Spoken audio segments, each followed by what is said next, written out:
Ownership of capital. When people think of Karl Marx, they usually think of two things.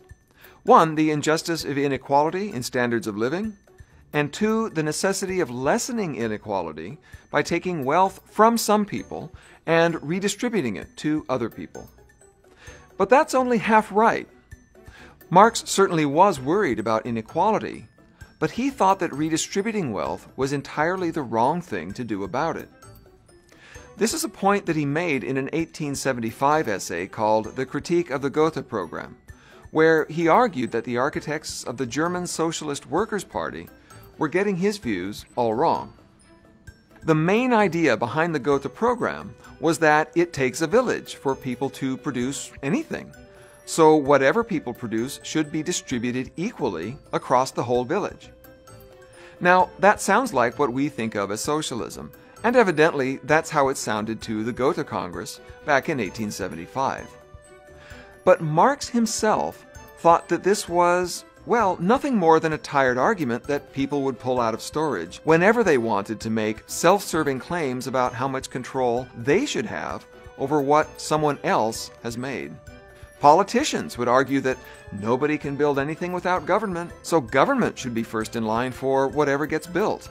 In fact, Marx said that capitalists could have made exactly the same argument for themselves, since nobody can build anything without capital either.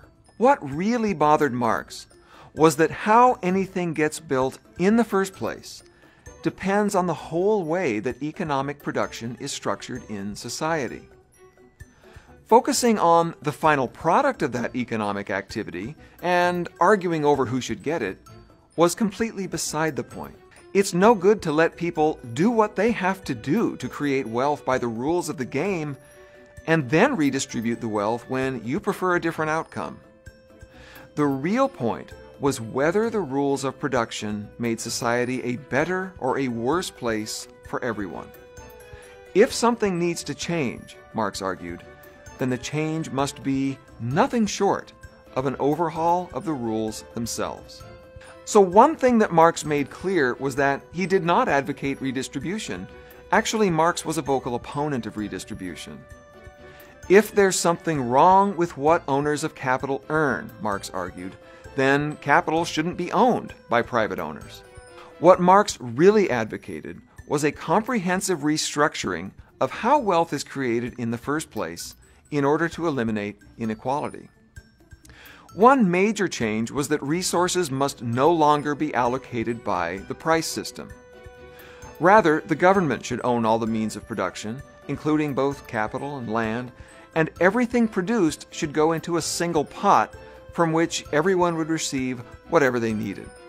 Now, Marx saw that at first laborers would expect to get more out of the pot if they had done more of the work to fill it, and that would leave some inequality.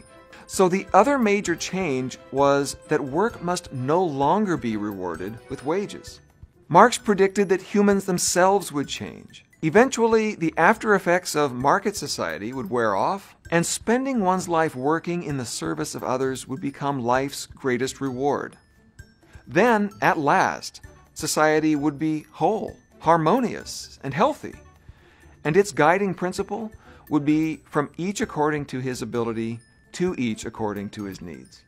Whatever you think of Marx, there's at least one idea that is hard to argue with. Marx perceived that however economic production is organized, it will have a deep impact on every aspect of human life. The key, therefore, is to organize ourselves in such a way that we can live together in peace and prosperity. The real question is what kind of society best helps us do that. And that is ultimately what's at stake between one form of economic production and another.